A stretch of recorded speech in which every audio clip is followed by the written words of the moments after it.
Hi everyone, it's Jim here from Hobie Fishing. We're back with Richard Somerton. So, hi Richard, welcome. Welcome to our chat. Yes, it's been a while. It's been a while. It has been a while, yes. I took a little bit of time off, but yeah, back again. So it's good to get back up here to Forster. I know, we were talking last night, you were saying 1,250 kilometres or thereabouts from home? It's about that, yeah. So good 1,200 k's, yeah, 13 hours. So yeah, it was probably pretty easy to do in the wife's car. I know. My last little adventure was a slight misadventure, and I don't have a car at the moment until next week, so yeah. Very nice, very nice. So with that, tell us about yourself. You're from Victoria. Whereabouts in Victoria? Yeah, so Victoria, down on the peninsula, Mount Martha. So just right on the bay there. So plenty of snapper, plenty of squid to go fishing and keep the fridge stocked up. Yeah. But yeah, no, it's a beautiful place in Victoria down there. So everyone wants to be down there, so it's pretty good. Yeah, nice. Your occupation now, you've just changed recently from, well, not recently, probably 2 years now, would it be? Yeah, been going on 3 years now. So, Wow. Yeah.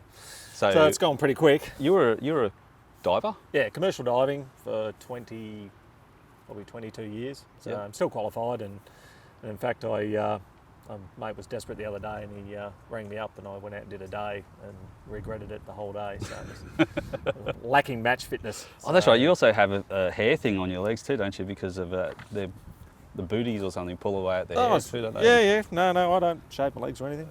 No, that's natural. It's just been wears waxed. off. But these days, I work for a builder in the construction now, so most of that's sort of takes up 6 days a week at the moment. Yeah. And so it makes it a little bit hard to get away to events. So Yes. get plenty of leave. So Yeah, because you were able previously to switch things around a little bit with your work because you were working for yourself, but then going out on. yeah, exactly. So yeah, it was like subcontracting. So fair enough, not earning any money, but I could have a little bit more free time. So the amount of bream fishing I've done lately has been very little. So it's just basically been the last 3 tournaments. Yeah. So you have done of this year. Did you attend the first round? First round was Nico. Yes. Yes, was there. I went to the basin. Yep.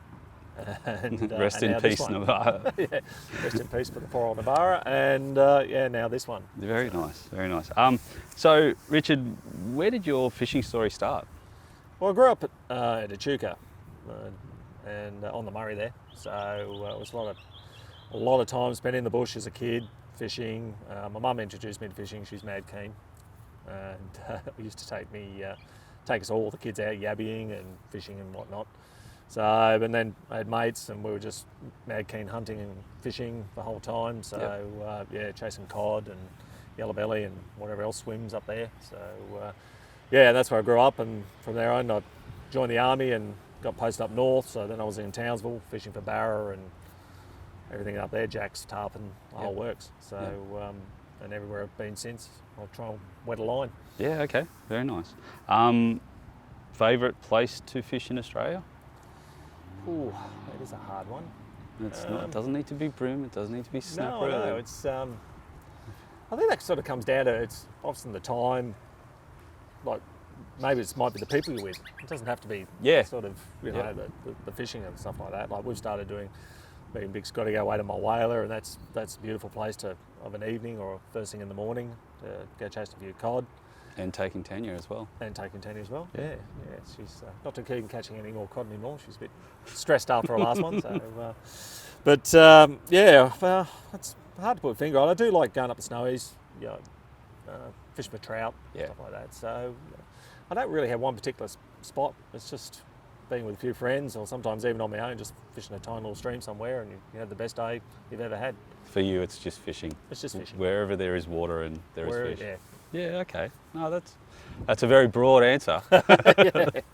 But when and where was your first kayak fishing event?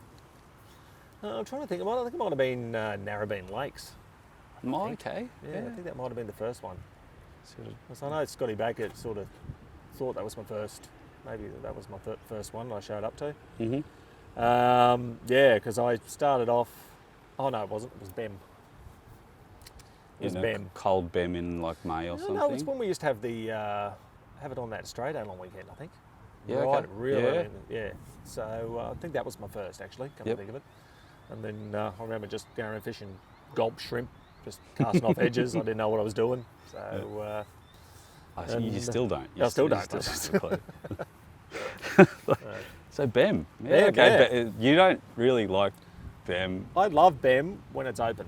Yes. Yeah, I love it. It's a great fishery when it's open. When it's closed, it just gets a little bit sketchy for me. So Yeah, okay. I struggle. It's a bit hit and miss.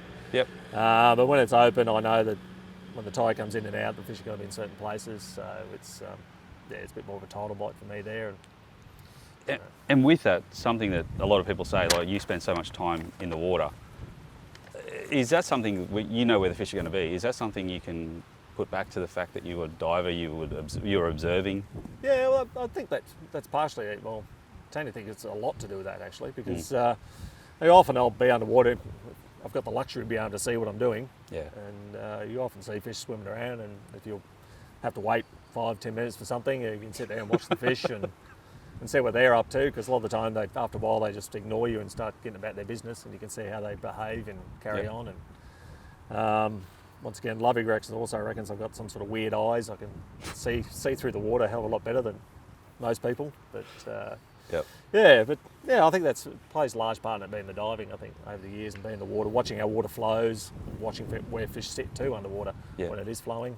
So that's probably why I do better when there's a bit of tidal movement or structure than I do just randomly sort of going around a still water. Yeah, okay. Definitely a lot of moving water here. Yes, at Forster. Not too bad this morning. What's your favourite fishing memory? Or favourite memory at a Hobie fishing event? A Hobie fishing event. Oh, it would have had to been in 2013 when I won the Worlds. Down at Marlow? Yeah, down at Marlow. We started at BEM and finished at Marlow in the horrendous conditions. Yes. Pretty lucky.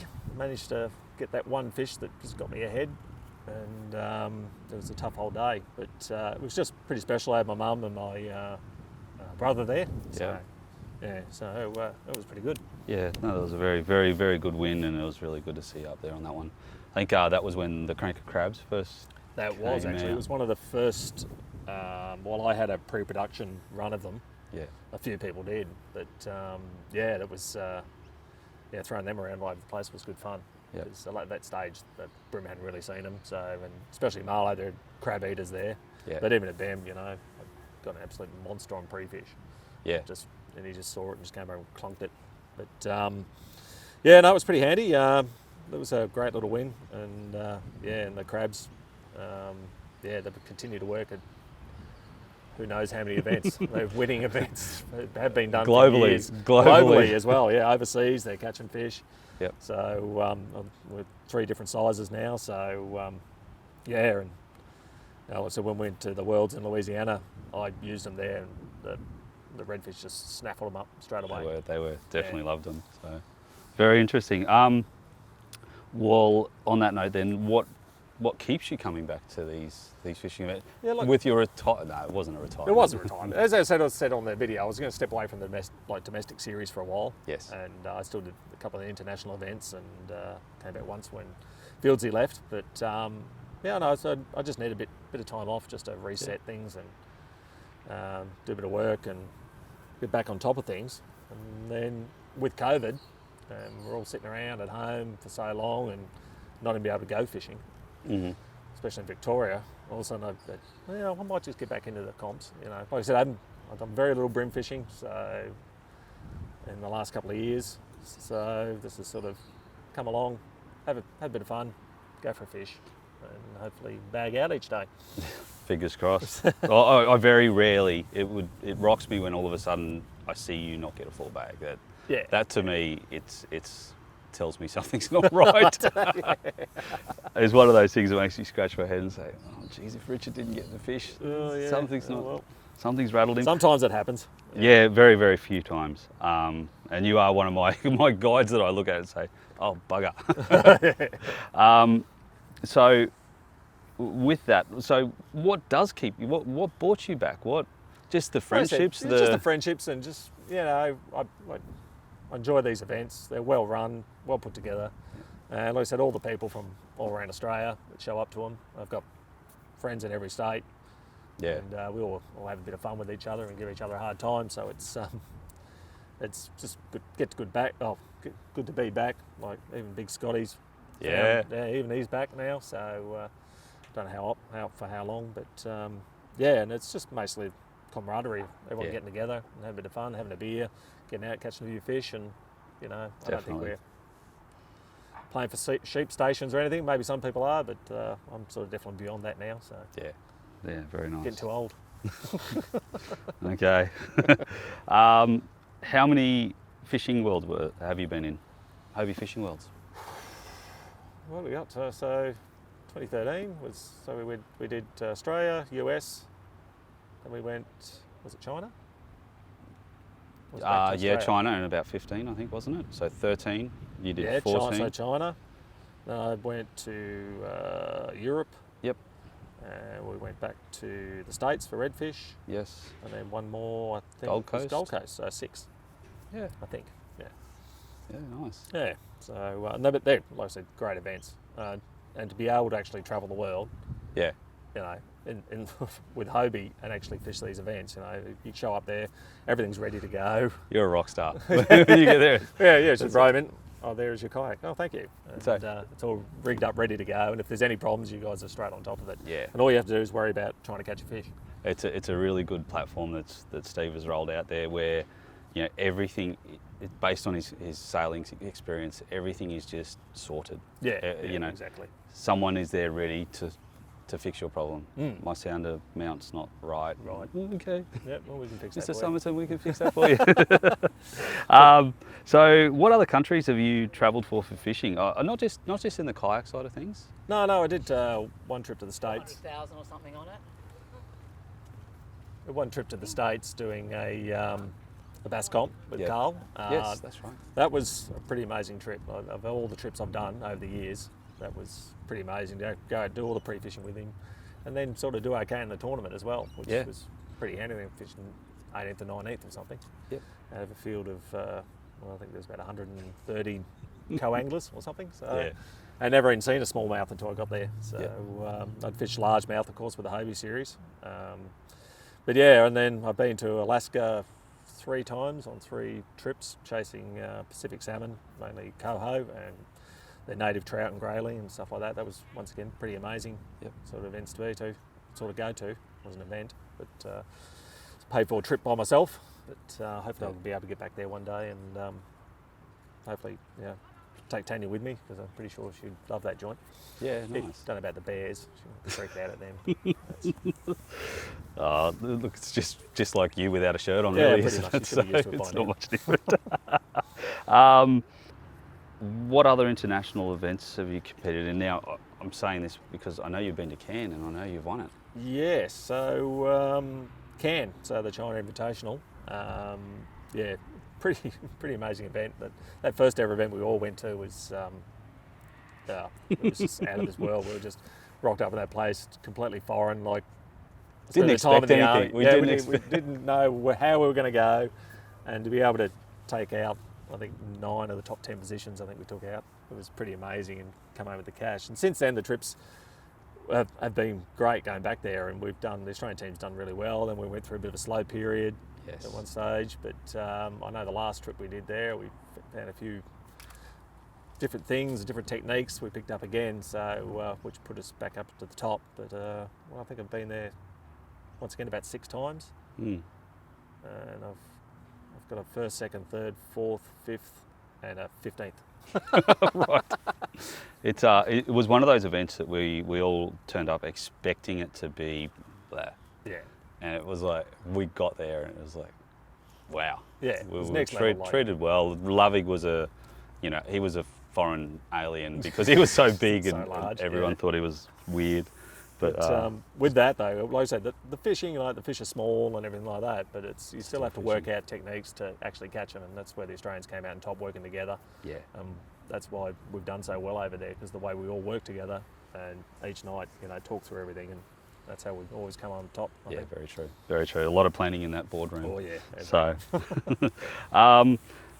with the fishing series, any advice for people coming to the fishing series? What's your thoughts on someone new? looking at it from the outside? Yeah, I think first and foremost, come here to have fun. Yep. You know, we've seen it over the years. People come in pretty serious, and they're going to do well. They're going to do this, and at the end of the day, that comes with just having fun as well. Yeah. Like I said, get out with your mates, have a fish. You learn so much being with everyone.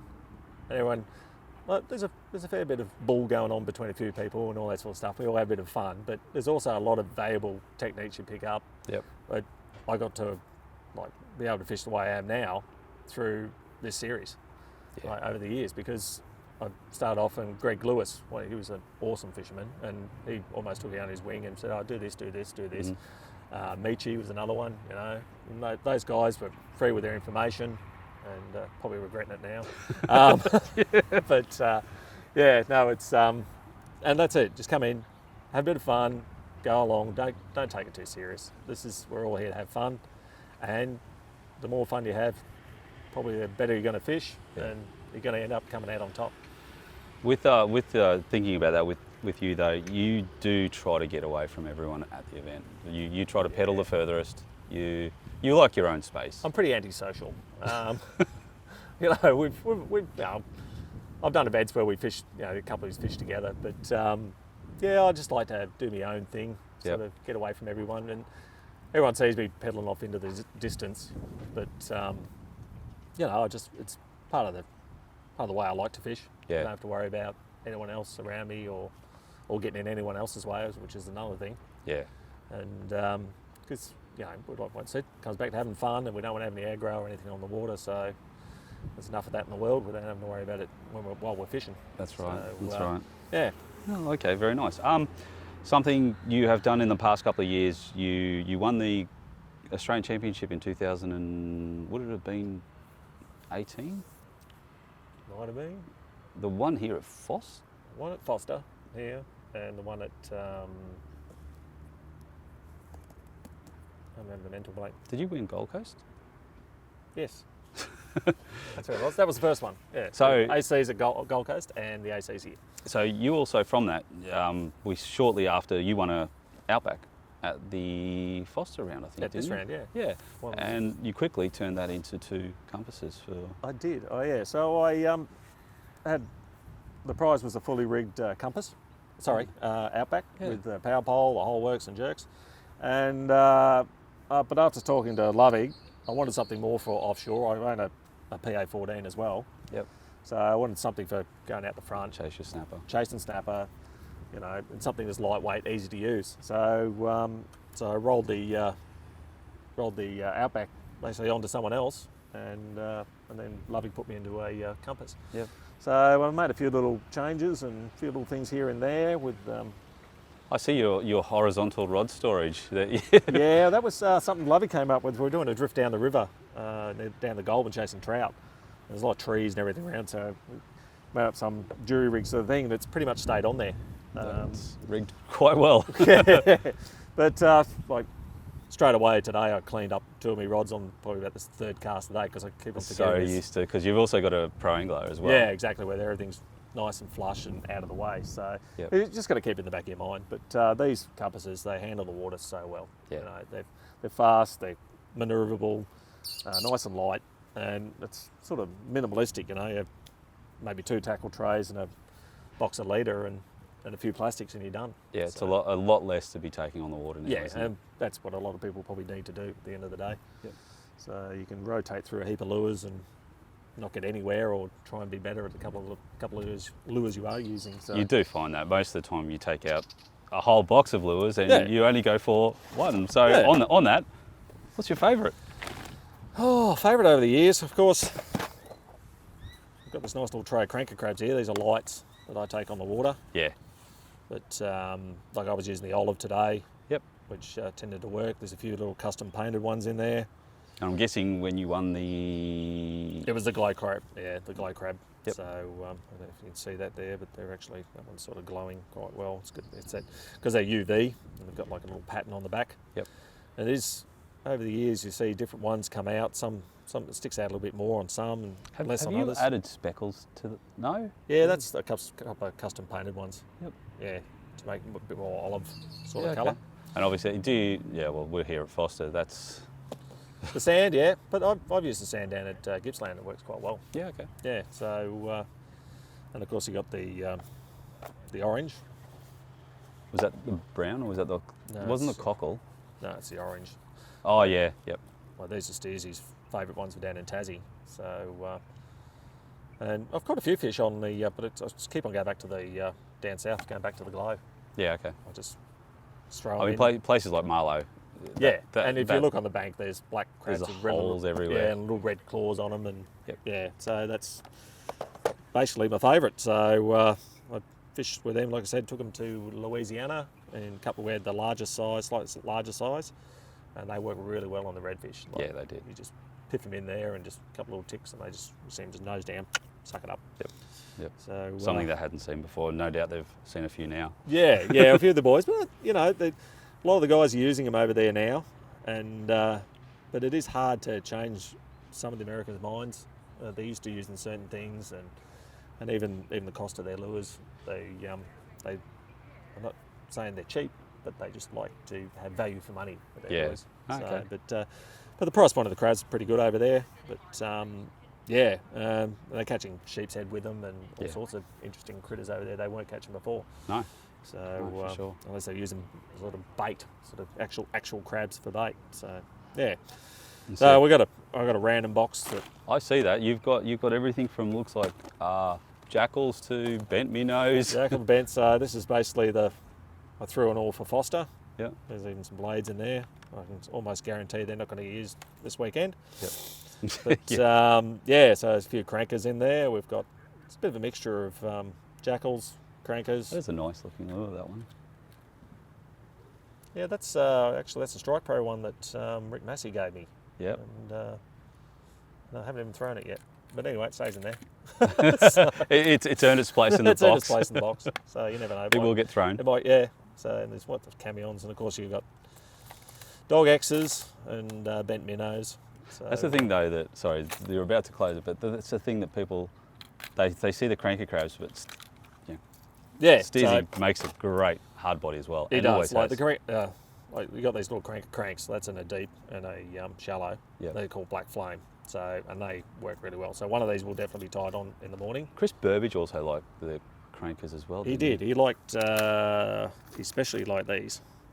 That's a cranker vibe. Yes, that was the Lake Tyres special, wasn't it? Yeah, actually that's not a cranker vibe, that is. Yeah, but that works really well in Gippsland Lakes as well. Yep. So, but I haven't thrown it here. I was suspecting it would work. So I believe, Steve Morgan was using a vibe during the last boat tournament here. The new Daiwa blades. Yeah, the new Daiwa blades. So, so there's just not a lot of lures. There's probably actually a lot more than I usually take on the water. A few. There's even a random Z-Man in there. So, from last tournament. Yep. But that would have been at the basin. Yeah, but you take that is more than enough usually on the water for a day. Yeah, definitely. I take more lures than I need. At the end of the day, I've got my favourite, 5 or 6, and exactly. The others are just making me feel comfortable. Yeah, 3 or 4 get used tomorrow types, and that probably about it. Yeah. So and they just slide under. I got seat risers put in the compass from Burley Pro, so those trays just slide under the seat. Oh now. yeah, I see that. Well, I was noticing it was sitting a little bit higher. Yeah, it's not much, just enough to get a tackle tray like that to slide in and out underneath the seat, so you're not moving around too So it'd much. be pretty handy. I'm guessing you got your nose, your Burley, what is it, the nose guard? Yeah, put the nose guard on. Yep. The bumper bro. The bumper bro. Everything seems to be bro with him, being a Kiwi. But and I've also upgraded the handle on that as well, and that's a great little. Makes it a bit easier to grip. Oh, it is, yeah. And it actually tracks a lot straighter. I think with the smaller handle, the rudder tended to move the handle around. That one's still a bit bigger, so and I've got a larger rudder on that as well. I've got a PA14 rudder on that that's been modified. So A little bit of modification. yeah, there's been a few modifications, but and I've taken out that compass out in some horrendous weather. Yeah. Usually with Marty Gittins out the front in my place. So Okay. we're usually the only ones in Port Phillip Bay. but that's often the time to catch the good snapper. So. Yeah, I know. Yeah. All right. Well, Richard, look, all the best for the next couple of days here at Forster.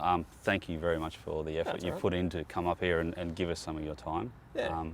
I really do appreciate it. No worries. No, I love this place. Like, the structure fishing is what I'm here for. So yeah, it's good to be able to throw it into a rack and 9 times out of 10 probably not get it back. If you hook up to a big one. So. Oh, you've got a good collection of lures there. Yeah. Yeah. Well, that might be severely depleted by tomorrow. See how we go. So, all right. Well.